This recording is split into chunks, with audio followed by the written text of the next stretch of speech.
conversar con ustedes, exponerles el tema de leucemias y linfomas. Entiendo que es el curso de oncología en el área de clínicas. Ustedes están en cuarto año, ¿verdad? Sí. Ya. Entonces vamos a tratar de hacer esto rápido, enfocado en lo que ustedes necesitan aprender, no sin mencionar de repente algunas cosas de actualidad en linfomas, en leucemias, como para de repente incentivar un poco la curiosidad de ustedes y que después puedan investigar, o tal vez alguno de ustedes tiene dentro de sus planes hacer la especialidad en oncología. Esa es la agenda, los temas que vamos a tratar: leucemias agudas, leucemias crónicas, linfoma de Hodgkin, linfoma no Hodgkin. Para entender este tema es básico entender esta gráfica. ¿Cómo es la hematopoiesis normal? La hematopoiesis es el proceso de formación de células de la sangre, por así decirlo en palabras sencillas. Entonces se empieza con una célula madre pluripotencial o totipotencial que tiene la capacidad de diferenciarse en un progenitor mieloide y en un progenitor linfoide.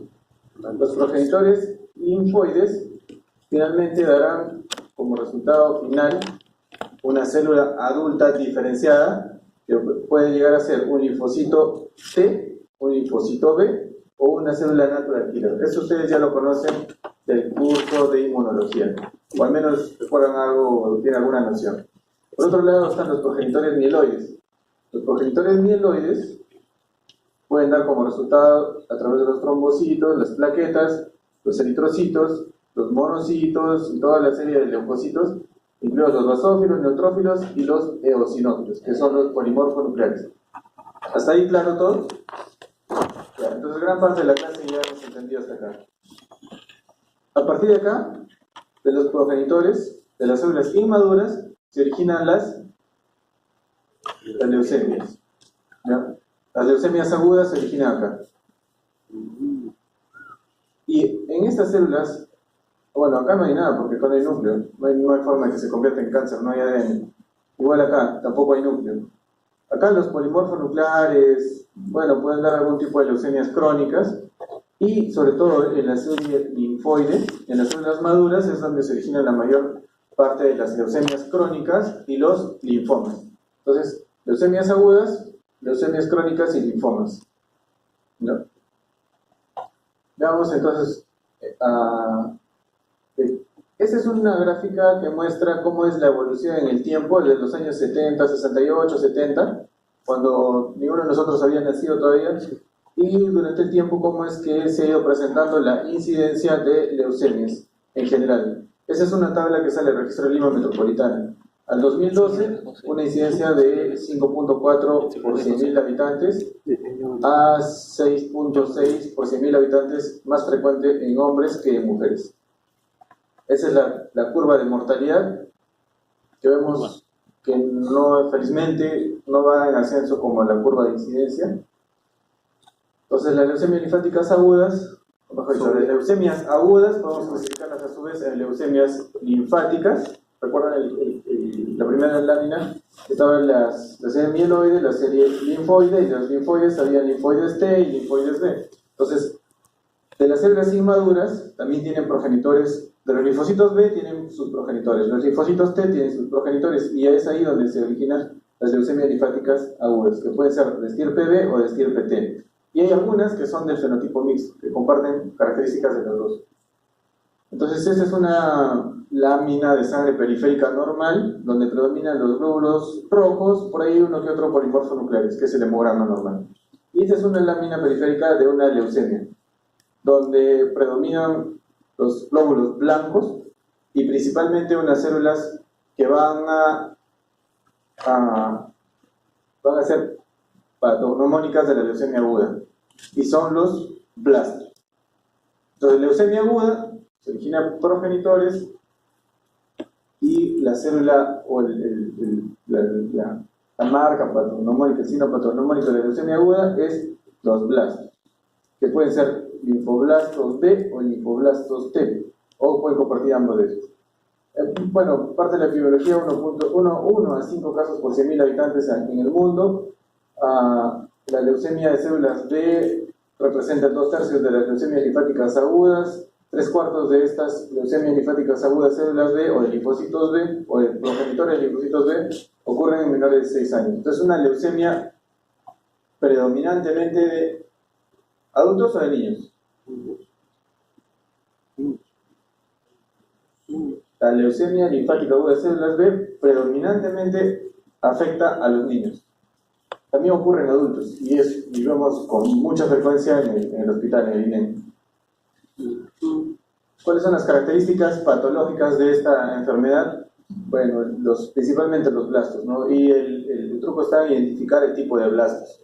¿Cómo vamos a identificar a los blastos? Cuando vemos así un extendido de médula ósea, de una espiral médula ósea o de un extendido de sangre periférica, ¿cómo podemos identificar? Cuando vemos todas las células son como estas, ¿no? Son polimorfos nucleares o mononucleares en la médula ósea o en sangre periférica. Entonces, ¿cómo los identificamos? Echamos mano de marcadores de citoquímica. Esto era en la antigüedad. Actualmente usamos esto, la citometría de flujo. La citometría de flujo es un método, es una herramienta que tenemos en el laboratorio a través de la cual podemos... Este es un citómetro de flujo. Ese es el esquema de un citómetro de flujo en realidad. Un acúmulo de células pasan a través de una línea, como una fila india de linfocitos o de células. A través de esta línea de células hay un láser que va atravesando cada una de las células. Y de acuerdo a la refracción del láser, hay diferentes sensores. Entonces primero se marcan estas células, de tal forma que el láser puede ser reflejido hacia uno u otro lado. Entonces, de acuerdo a donde caiga el láser, se activa uno de estos sensores. Y estos sensores van a transmitir una señal a una computadora que la van a convertir en puntos como estos. Entonces, de acuerdo al tipo de sensor que se activa, van a ir apareciendo una serie de puntos. Y la distribución de estos puntos es como se muestra en esta gráfica, de acuerdo al tipo de marcador que se ha puesto.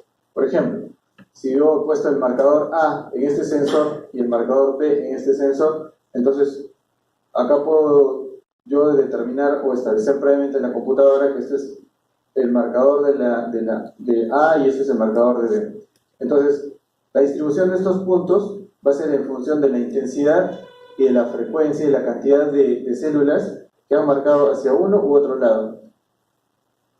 Y básicamente esto es una citometría de flujo. Así es como se ve el resultado del hemograma simple y el hemograma de una leucemia. Lo único que varía es la distribución de estos puntos. Y cada uno de estos puntos representa una célula. Entonces, según el marcador que se ponga, se verá si la población puede estar en esta esquina, en cualquiera de los cuadrantes, y según el marcador que se haya puesto, se identifica si es una leucemia de células B, una leucemia de células T.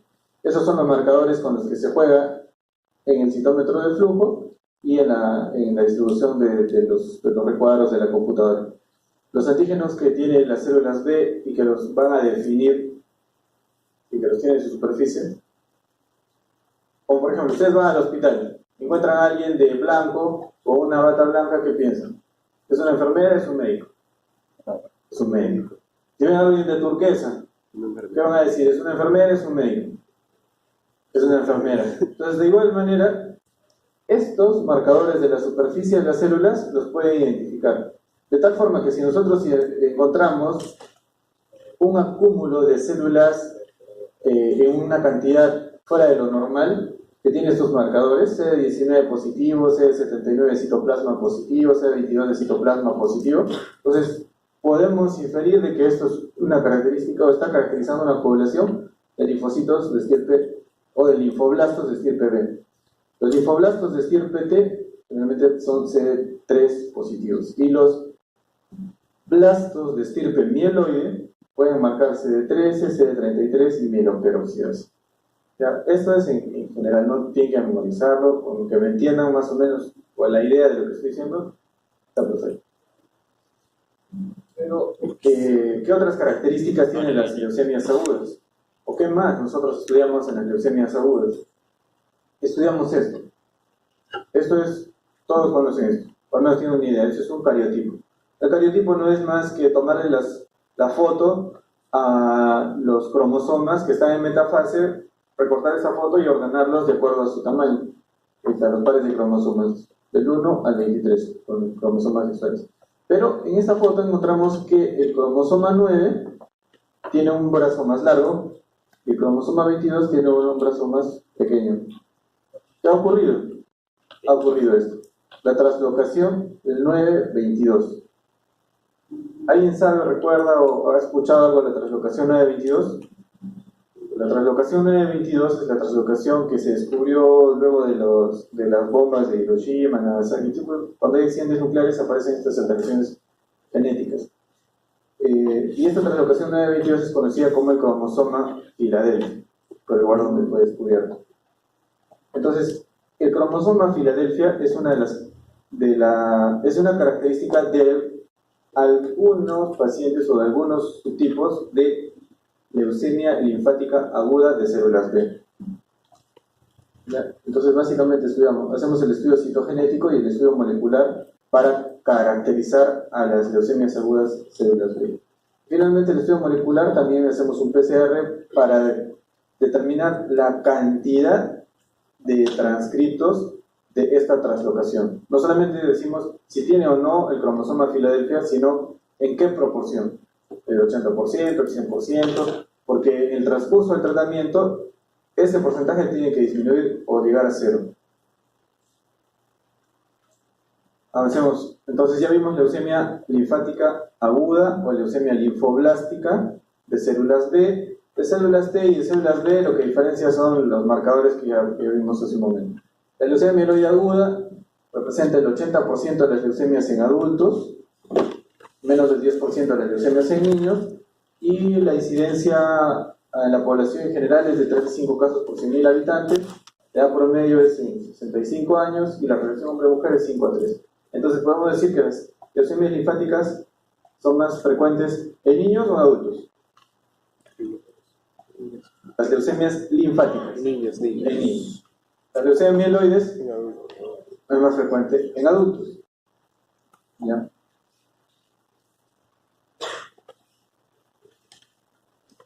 Esto es un extendido de sangre periférica por los glóbulos rojos que vemos aquí, y vemos algunas células que son glóbulos blancos con unas características especiales. Y una característica especial de las células, los blastos mieloides. ¿Alguien sabe cómo se llama esto? Estas líneas de acá donde están apuntando las flechas.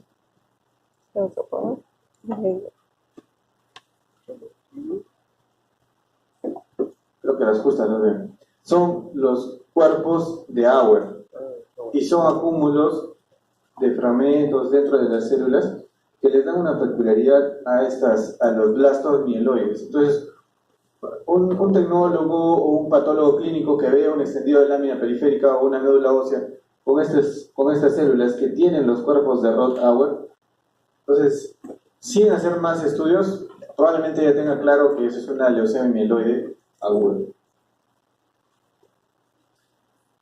Además, las leucemias mieloides agudas, como ya mencionamos en la leucemia linfática aguda, existen alteraciones genéticas, como las que mostramos aquí en esta diapositiva. La translocación 8-21, la inversión 16, la translocación 15-17.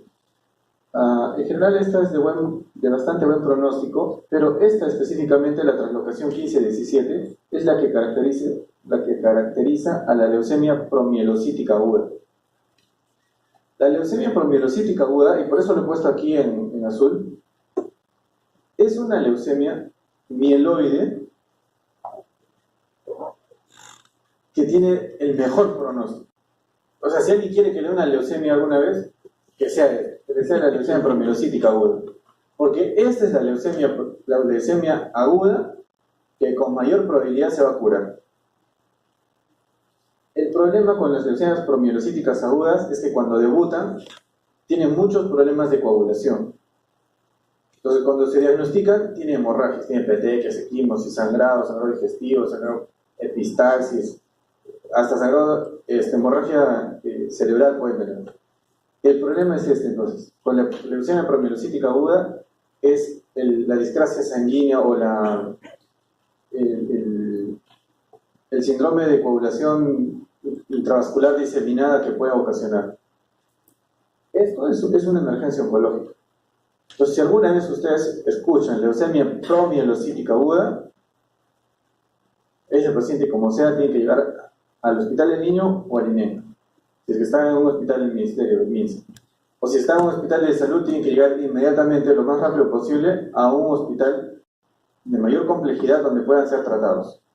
Entonces, leucemia promielocítica aguda, piensen que es una urgencia. Realmente eso se puede curar.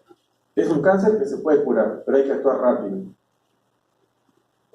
¿Ya?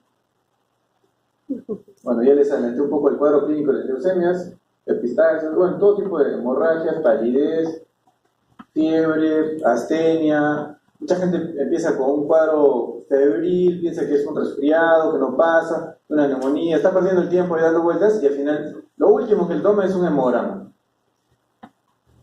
Y el diagnóstico, si bien el cuadro clínico es sugestivo, el diagnóstico de leucemia aguda es con el hemograma o con el aspirado de médula ósea. ¿Y qué vamos a encontrar en el hemograma? Más allá de que si las plaquetas están en niveles tan bajos como 5.000, 3.000, 20.000 plaquetas, o los leucocitos puedan estar en 15.000, 20.000, 100.000, he visto hasta medio millón de leucocitos en un hemograma. Lo más importante es la presencia de blastos. Blastos, más del 20% es leucemia aguda. Es la definición de leucemia aguda. Entonces el cuadro clínico es sugestivo, pero el hemograma es como hacemos el diagnóstico. El tratamiento, bueno, tiene que ser referido a un hospital o a un centro de alta complejidad para poder recibir el tratamiento. Y de alta complejidad, ¿por qué? Porque son enfermedades que demandan mucho soporte transfusional. Necesitan cantidades industriales de plaquetas, de glóbulos rojos, antibióticos porque hacen infecciones severas. Y el tratamiento que actualmente utilizamos en el INEM es un protocolo que consiste en varias fases. La primera fase es la fase de inducción a la remisión. ¿Y cuál es el objetivo de esta primera fase de inducción? Es, a través de una combinación de agentes de quimioterapia, eliminar todos los blastos de la sangre y de la médula ósea. Erradicarlos. Cero. Y luego de que son erradicados los blastos de la sangre y de la médula ósea, o cuando se erradican los hechos, eso se llama remisión. Y luego de esto viene la otra fase que es la consolidación, o remisión de consolidación. Bueno, en realidad son como 3 años de tratamiento para las leucemias agudas de tipo linfoblástico y como 4 o 5 meses de tratamiento para las leucemias de tipo mieloide aguda. Esto para que vean cuál es el pronóstico. Esas son unas... ¿Alguien sabe qué tipo de gráficos son estos? ¿Han hecho ya estadística? ¿Sí?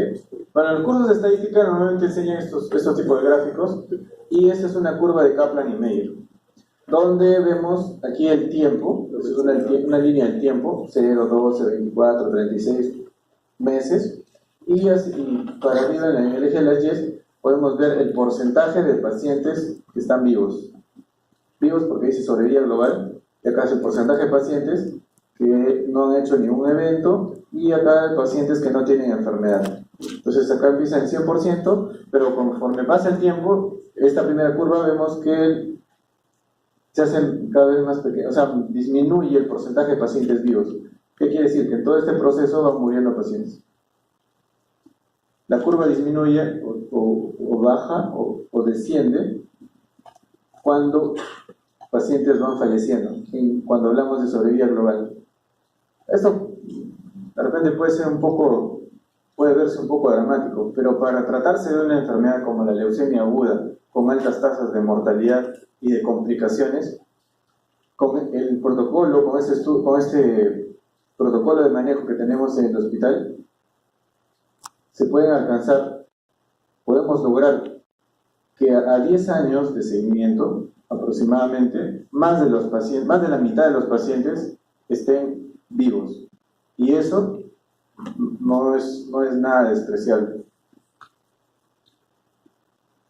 En cuanto al tratamiento de leucemia mieloide aguda, básicamente 2 fármacos, no es tan complejo como el esquema de la leucemia linfática aguda, solamente son dos dos drogas para el tratamiento de inducción y una de ellas que es la citarabina para la consolidación. Por eso es más corto también.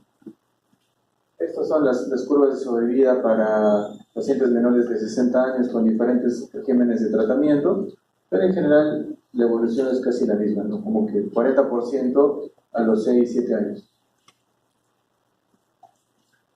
En conclusión, ¿qué podemos decir de leucemia aguda? Se sospecha por el cuadro clínico y se confirma con el hemograma o el aspira de médula ósea, con la presencia de más del 20% de blastos, o en sangre periférica o en médula ósea.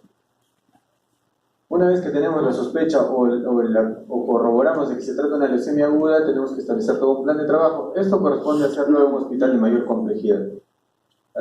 Todos ellos ya se les he mencionado. Y finalmente el tratamiento y el seguimiento corresponde a hacerlo en un centro de mayor complejidad o de alta complejidad. Las leucemias crónicas se originan de células maduras, de linfocitos o de células mieloides ya maduras, como los polimorfonucleares. Entonces, si es que se originan en una línea linfoide, entonces nos va a dar la leucemia linfática crónica. Las leucemias crónicas son más frecuentes en adultos, en líneas generales. Esta leucemia linfática crónica representa casi la tercera parte de todas las leucemias.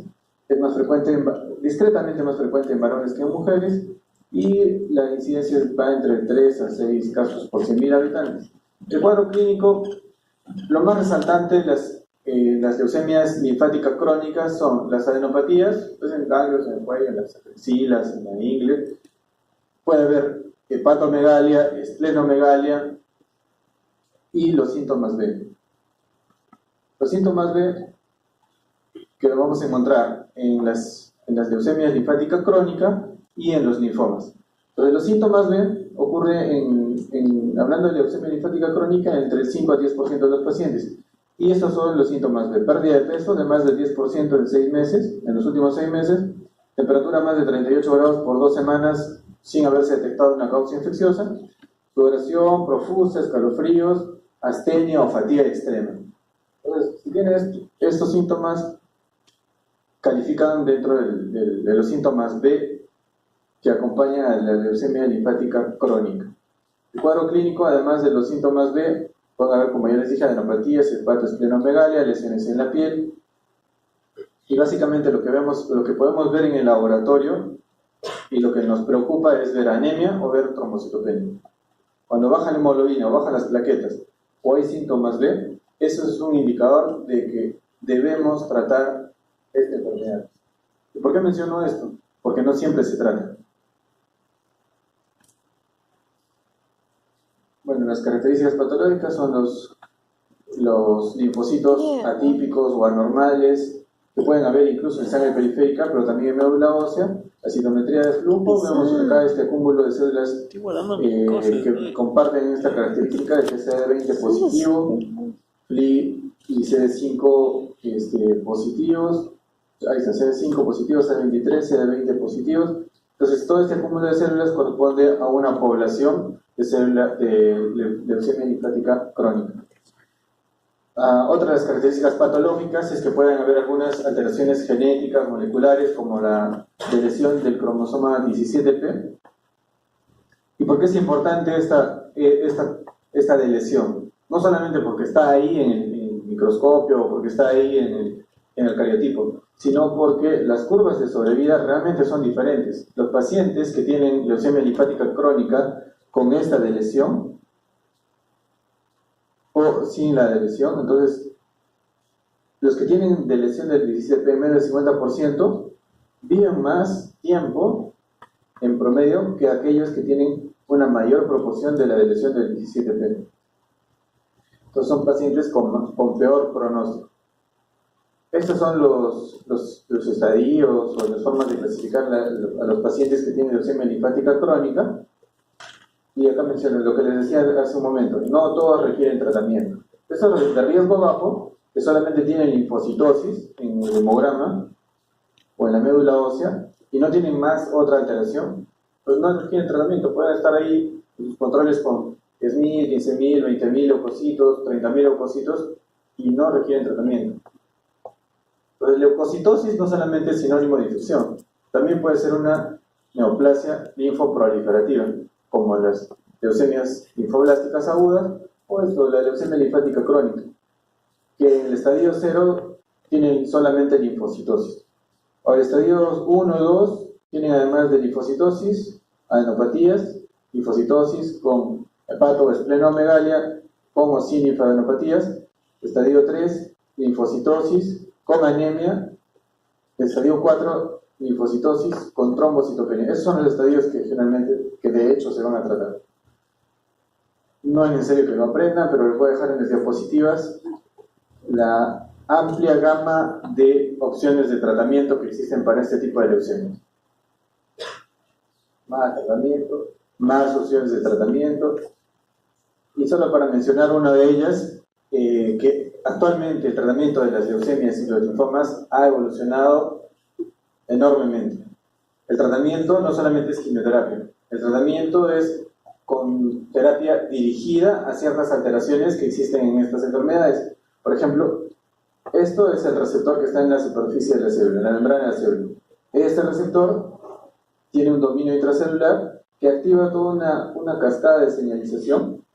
Finalmente termina en el núcleo estimulando vías de proliferación, supervivencia de las células que conducen a la neoplasia. Entonces, en una de estas vías está la tirosinquinasa de Bruton, tirosinquinasa de Bruton. Y hay un medicamento que es el ibrutinib, que bloquea esta tirosina quinasa y evita que el resto de la cascada se active. Entonces, ¿cuál es la consecuencia de bloquear esta vía acá? Que toda la orden, la señal que envía el núcleo para proliferar, para multiplicarse, se duerme. Entonces, células que normalmente están en proliferación, las apagan. Como que apagar el motor de la proliferación, la multiplicación celular. Otra de los medicamentos o de las estrategias que se utilizan para tratar este tipo de leucemias son los anticuerpos monoclonales, como el rituximab. El rituximab son esos que están amarillos. Y un anticuerpo monoclonal es precisamente eso, es exactamente eso, es un anticuerpo. Un sinónimo de los anticuerpos, las inmunoglobulinas. Entonces, el rituximab es una inmunoglobulina sintetizada en el laboratorio, que tiene la particularidad de unirse al receptor CD20 de los linfocitos B. Y al unirse al receptor CD20 de los linfocitos B, ¿qué hace? Activa estos mecanismos. Atrae macrófagos que se comen a las células del linfoma. Activa las vías del complemento, que a su vez va a magnificar o va a amplificar la reacción inflamatoria contra esta célula. Activa o atrae a los natural killer. Vienen los natural killer, se une este extremo de la inmunoglobulina, del rituximab. El rituximab a su vez está unido al CD20 en el linfocito, y este natural killer libera granzimas, perforinas y lo destruyen a la célula neoplásica. Entonces, ¿a qué voy con todo esto? Que actualmente el tratamiento de la leucemia linfática crónica ha evolucionado tanto que, a pesar de que es una sola enfermedad, tiene diferentes características que nos permiten individualizar el tratamiento, y no a todos los pacientes se les da el mismo paquete. Entonces, tenemos toda esta gama de opciones de tratamiento, desde no hacer nada y solamente observarlo, hasta darle tratamiento con fármacos o medicamentos diseñados de forma inteligente para que se dirijan en contra del tumor. Pasemos a la siguiente leucemia crónica, que es la leucemia mieloide crónica. Entonces ya vimos las leucemias agudas, mieloides y linfoides. Vimos las leucemias crónicas, hablamos ya de la leucemia linfática. Ahora hablemos de la leucemia mieloide crónica. La leucemia mieloide crónica es menos frecuente, representa el 15 al 20% total de leucemias en adultos, la edad promedio también es de 50 años, es el menos frecuente, la incidencia va de 1 o 2 casos por 100.000 habitantes, El cuadro clínico es básicamente un paciente que tiene astenia, puede tener palidez, y sobre todo se quejan porque les duele el abdomen. Y uno les toca el vaso y encuentra esplenomegalia. Un vaso de 15 centímetros, 20 centímetros, un vaso que atraviesa todo el abdomen. Y a veces se quejan de dispepsia, pero lo que realmente tiene no es dispepsia, no tiene nada en el estómago, es un tremendo vaso que ocupa el espacio del estómago, que ocupa el espacio de los intestinos y no los deja comer bien. Y cuando hacemos los exámenes de sangre, vamos a encontrar en el hemograma que hay leucocitosis y fórmula mieloide. ¿A qué me refiero con fórmula mieloide? Que vamos en el hemograma y no vemos la típica fórmula donde predominan los segmentados, hay unos cuantos linfocitos y por ahí uno que otro eosinófilo o monocito, ¿no? Sino que encontramos un hemograma donde encontramos de repente 30% de segmentados, pero encontramos mielocitos 10%, mielomonocitos otros 12%, incluso blastos pueden haber, pero no en la cantidad que mencionamos para leucemias agudas, que es el 20%. Entonces, menos del 20% incluso de blastos pueden haber en leucemia mieloide crónica. Y lo patognomónico, así como en la leucemia linfática aguda son los blastos, en la leucemia mieloide crónica es la presencia del cromosoma Filadelfia, o la translocación 922. Entonces, un hemograma o una médula ósea que tiene todos estos elementos mieloides nos va a hacer pensar en una leucemia mieloide crónica que se confirma con la presencia del cromosoma Filadelfia. El tratamiento es estrictamente terapia dirigida. Inhibidores de tirosina quinasa. ¿Qué es la tirosina quinasa? Es el dominio intracelular del receptor que está en la superficie o receptores intracelulares que van a activar, a fosforilar a otras moléculas, a otras proteínas y de esa forma activan vías de señalización o de proliferación intracelular. Entonces, esta batería de medicamentos, el imatinib, que es el más antiguo, con el que se tiene más experiencia, luego vino dasatinib, nilotinib, bosutinib, que cada uno de ellos ha ido mejorando en eficacia al anterior. Ese es el último reporte que tenemos de eficacia de imatinib en cuanto a sobrevida global, cuando se comparó imatinib, la curva amarilla, versus quimioterapia con interferón alfa. Entonces vemos que a pesar de los años y del seguimiento que tiene, la eficacia de esta molécula de imatinib en la vida real sigue siendo superior. Entonces, de pasar de recibir tratamiento, los pacientes que eran diagnosticados con leucemia mieloide crónica hace 15 o 20 años, de recibir múltiples drogas de quimioterapia, a que actualmente solamente se les dé una pastilla todos los días por el resto de su vida, como la diabetes, como la hipertensión, y se controla esta enfermedad, esos son avances tangibles y hechos reales en oncología actualmente. El linfoma de Hodgkin, seguimos hablando de células maduras. El linfoma de Hodgkin representa el 10% de todos los linfomas de los adultos. Tiene una distribución de edad bimodal. Un pico de presentación del linfoma Hodgkin está alrededor de los 20 años. Personas jóvenes, como cualquiera de ustedes, empieza a tener ganglios en el cuello, en las axilas, y bueno, la biopsia va a salir que es un linfoma de Hodgkin.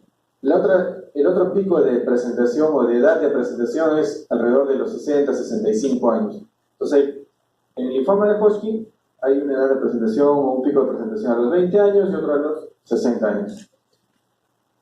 El cuadro clínico principalmente son adenopatías, ganglios que pueden aparecer en cualquier parte del cuerpo y generalmente hace una migración por contigüidad. No se saltan del cuello a la ingle. Van del cuello, puede ser el mediastino, a las axilas. Los subtipos histológicos son estos 4 de aquí, sus frecuencias respectivas. El linfoma de Hodgkin clásico, esclerosis nodular, clásico celular vía mixta, el riesgo de linfocitos, el clásico con depresión linfocitaria, y todos estos linfomas de Hodgkin clásico tienen algo en común, que son las células de Riedestemmer, que probablemente ustedes ya las conocen de patología.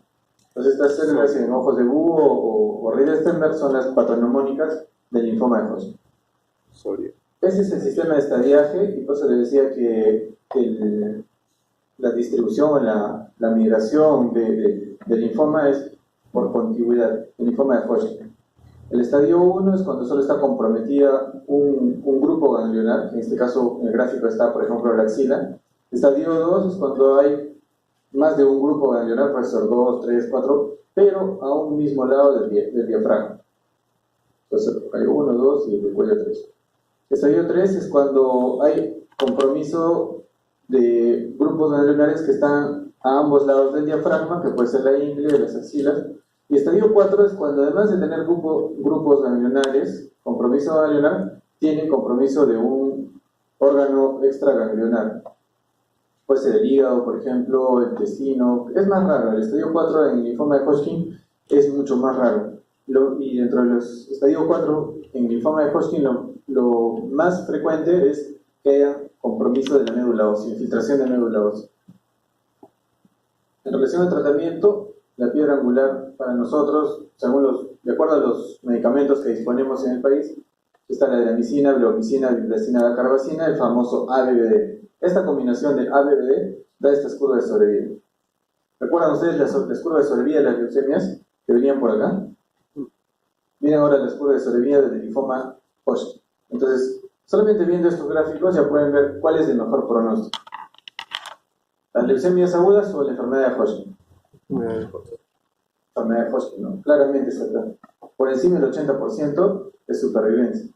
Ahora, esto es un poco medio falseado porque no son todos los estadios. Básicamente es el estadio 1 y 2. Pero si es un linfoma de Hodgkin, estadio 1 y 2, pues la supervivencia, incluso a 10 años, está por encima del 80%.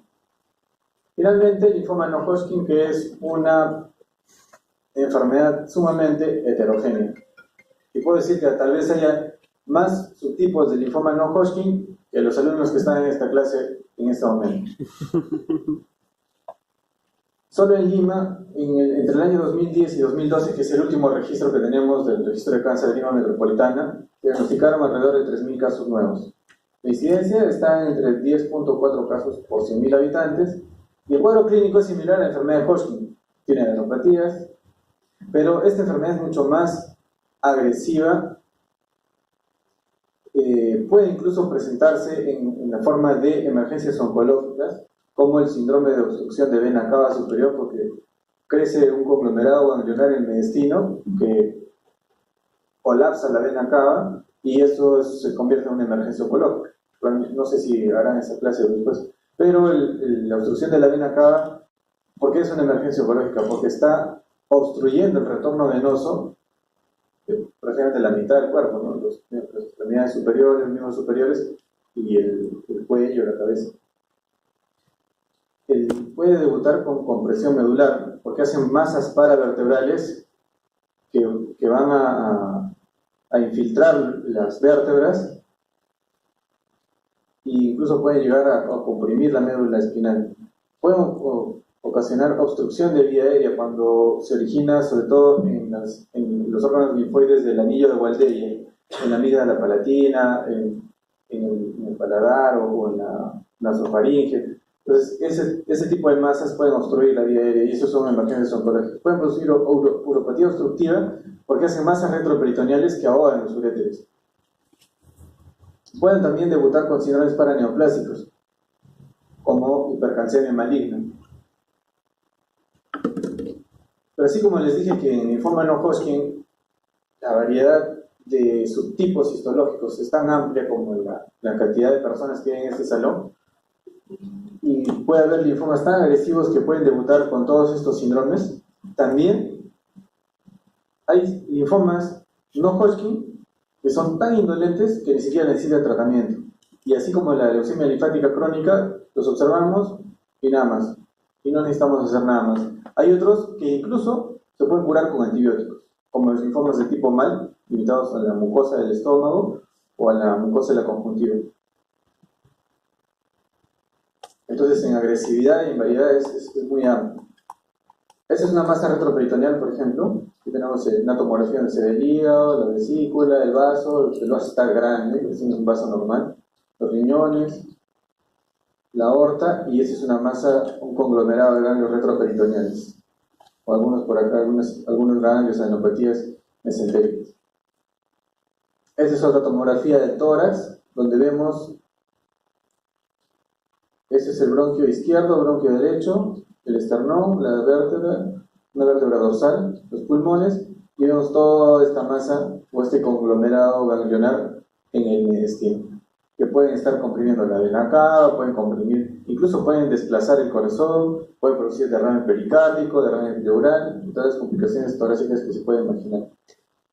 Esto es una diapositiva donde podemos ver que en un ganglio, de acuerdo a los estadios de maduración de los linfocitos y a la ubicación dentro del mismo ganglio, puede originar diferentes tipos de linfoma no Hodgkin, como un linfoma de las células del manto, un linfoma de linfocitos pequeños, que es la contraparte de la leucemia linfática crónica, un linfoma de Burkitt, un linfoma de células grandes B difuso, un linfoma folicular de la zona marginal, un linfoma de células B grande difuso activado, o finalmente cuando estas células, linfocitos B, ya alcanzan su estadio máximo de maduración, que son las células plasmáticas, las encargadas de secretar anticuerpos. Cuando estas células se vuelven neoplásicas, dan origen al mieloma múltiple, el famoso mieloma múltiple. Pero hasta acá, todas estas dan origen al linfoma no Hodgkin. Acá hay una lista de 2 columnas parecida a esta. Esta es la segunda lista, y es lo que decían. Todos estos son subtipos de linfoma no Hodgkin. El tratamiento es diverso también, de acuerdo al subtipo histológico y de acuerdo al estadio clínico. Esta es la curva de incidencia del linfoma no Hodgkin en el registro de Lima metropolitana hasta el 2012, y vemos cómo desde la década del 60, 70 al 2012 cómo ha ido la incidencia. De casi menos del 3% a casi 12% en varones y casi 10%, por 100.000 habitantes en mujeres. Entonces, esta es una enfermedad que realmente está en incremento. No lo sé si es porque se diagnostica con mayor frecuencia, no lo sé porque las personas de repente tienen mejor acceso a los cuidados de la salud, pero cierto es que está incrementando. Pero la buena noticia es que la mortalidad se mantiene en meseta. Idealmente esta mortalidad deberíamos hacer que baje, ¿no? Con unos nuevos tratamientos, con mejor acceso a la salud. Ya para terminar, una de las últimas diapositivas, el tratamiento de linfoma no Hodgkin, ya les mencioné que depende de su tipo histológico, depende del estadio clínico. El estadio clínico, el sistema de clasificación es igual que el linfoma de la enfermedad de Hodgkin, el estadio 1, 2, 3 y 4 que les mencioné en los gráficos anteriores. El estado del paciente, pero no es lo mismo tratar a un paciente que está con una masa de mediastino que se está ahogando a tratar a un paciente que tiene un solo ganglio en la axila. Definitivamente son cosas diferentes. La sensibilidad del tratamiento y las líneas de tratamiento. ¿A qué me refiero con las líneas de tratamiento? Y esto les menciono porque es algo que no lo van a escuchar con frecuencia, pero sea lo que ustedes hagan en el futuro, se queden con médicos generales, hagan una especialidad, van a estar en contacto con pacientes oncológicos, pacientes que están en tratamiento. ¿Y qué sucede? Que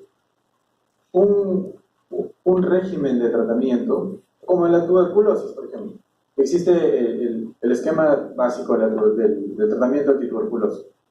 Pero si el bacilo hace resistencia a uno de estos, como la isoniazida, rifampicina, ¿qué hacen los neumólogos? Diseñan toda una estrategia, una combinación de antibióticos para vencer esa resistencia. Igual es en el cáncer. Nosotros tenemos ya combinaciones de medicamentos diseñadas para tratar diferentes tipos o específicos, tratamientos, tumores específicos. Pero si eso no funciona, y el tumor no reduce o idealmente no desaparece como es el objetivo, tenemos una segunda estrategia, o hasta una tercera o una cuarta estrategia. Cada una de esas combinaciones, estrategias, les decimos líneas de tratamiento. ¿Qué estrategias tenemos para tratar el linfoma no Hodgkin? Pues tenemos desde la quimioterapia, tan antigua y conocida por los oncólogos, hasta los anticuerpos monoclonales, que ya les mencioné hace un momento, como el caso del rituximab. Esta nueva tecnología, que son células T o linfocitos T con un receptor antígeno quimérico, que te voy a explicar de qué se trata esto, o la radioterapia. La radioterapia, que es un tratamiento dirigido, donde dirigimos radiación o electrones o fotones de energía que proviene de radiación directamente contra el tumor. Bueno, el mecanismo, eso es para ya cerrar la idea del tratamiento del linfoma no Hodgkin, ¿no? La famosa quimioterapia, donde diferentes tipos de fármacos tienen acción en las células que están en proliferación, están activas en el ciclo celular. Entonces, desde los alcaloides de la vinca, agentes alquilantes, antimetabolitos, todos estos son agentes de quimioterapia y actúan en células que están activas en el ciclo celular, que están en mitosis, que están proliferando, que están sintetizando material genético. Por eso es que la quimioterapia afecta el cabello, afecta las mucosas, afecta el intestino, porque son células que están continuamente reparándose, proliferando. Ya les mencioné el caso del rituximab, que es un anticuerpo, una inmunoglobulina sintética que va dirigida contra las células que tienen el receptor CD20. Y este es el mecanismo más moderno de tratamiento de los linfomas no Hodgkin, de algunas leucemias, ¿no?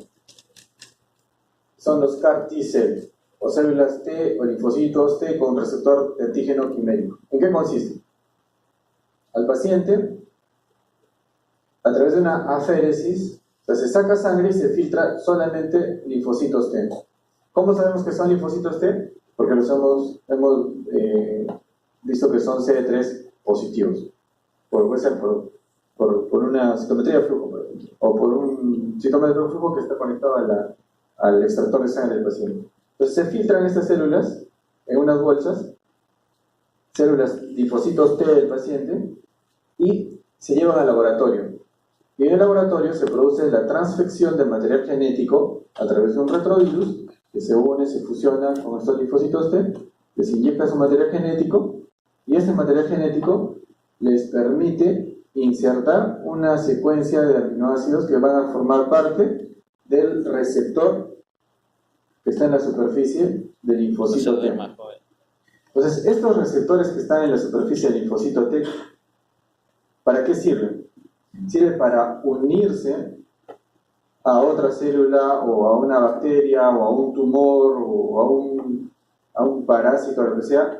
Le permite engancharse y al estar enganchado, al momento de estar sujetándolo, liberar citoquinas, liberar perforinas, liberar granzimas que directamente van a destruir a esa estructura a la cual se ha anclado.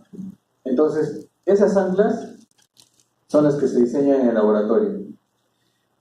Y estos son los receptores quiméricos porque son parte del linfocito que salió de la persona y parte de lo que inyectó el virus acá. Y de antígenos, ¿por qué? Porque son receptores de antígenos específicamente del tumor. Entonces se toman muestras del tumor para diseñar, o a través de bioingeniería, se diseña la estructura del tumor que tiene que reconocer este linfocito, se saca o se encuentra la secuencia genética, se transfecta en estas células para que pueda ser expresada en su superficie. Y este linfocito que está manipulado en el laboratorio de esta persona, posteriormente se prepara a esta persona. Se le da un poco de quimioterapia para disminuir la cantidad de linfocitos normales en su sangre y hacer como que un poco de espacio para que puedan entrar estos linfocitos a su cuerpo, se puedan expandir, se puedan clonar dentro de su sangre, y como ya están diseñados a través de técnicas de bioingeniería para reconocer específicamente el tumor, empiezan a atacar. O sea, son como soldados de una guerra biológica que ocurre dentro del cuerpo contra el tumor. Realmente el paciente logra integrar nuevamente sus propios linfocitos, pero ya manipulados, que van a defenderlo, a atacarlo del tumor. ¿Cuál es la diferencia? Que la quimioterapia se elimina en cuestión de horas o de días, pero estos linfocitos pueden permanecer por un tiempo más prolongado e incluso pueden clonarse y persistir en el tiempo en esta persona. Entonces, si logran desaparecer el tumor, lo van a hacer por un mayor tiempo y con una mayor eficacia. Obviamente tiene sus riesgos, tiene sus costos. El costo de todo este tratamiento está cerca del $1.000.000 y por ahora solo se hace en Estados Unidos, en 2 o 3 hospitales, en otras partes del mundo. Pero con el tiempo creo que se va a hacer algo más frecuente y por ende van a bajar los costos. Igual, así como había subtipos, una lista interminable de subtipos de linfoma no Hodgkin, también hay otras listas interminables de los tipos de tratamiento, donde incluyen básicamente eso, ¿no? Combinaciones de quimioterapia con anticuerpos monoclonales, inhibidores de tirosina quinasa y lo más reciente es la terapia inmunológica o esa terapia biológica que se está desarrollando. En conclusión, el mensaje de esta clase que sea lo siguiente: que las neoplasias que se originan de células del sistema inmunológico, las leucemias y los linfomas son neoplasias que se originan del sistema hematopoyético. Si se originan en una etapa donde las células están inmaduras o en progenitores hematopoyéticos, ¿cómo se llaman? Leucemias agudas. Si se originan en células en estadios de maduración más avanzados o células maduras, ¿cómo se llaman? O son leucemias crónicas, que pueden ser linfáticas o mieloides, o son los linfomas. Básicamente es eso.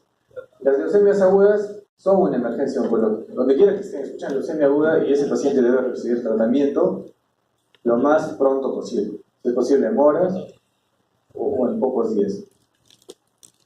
El tratamiento empieza incluso desde las transfusiones, el soporte transfusional que debe recibir. El tratamiento final específico se va a hacer en un centro especializado donde tiene que ser referido el paciente, y los linfomas es un grupo muy heterogéneo de neoplasias y pueden debutar incluso con síndromes que son verdaderas emergencias oncológicas. El tratamiento final, al igual que las leucemias agudas, debe ser en un centro oncológico. Y el tratamiento que recibirá será según el tipo o el estadio o la condición del paciente. Parece que eso es lo último. Les agradezco y les dejo mi correo por si alguien está interesado en saber más del tema, quiere hacer investigación en oncología, quiere colaborar con investigación en oncología en INED. Los temas que me interesan en investigación son más que los linfomas de leucemias, enfermedades de cáncer de mama y algunos tumores sólidos. Entonces, si alguien está interesado, su delegada va a tener las diapositivas y el correo. Pueden escribir del tema o de cualquier otra cosa en oncología. Les agradezco y si tienen alguna pregunta, aunque lo dudo, pero bueno, ya es la opción. Gracias.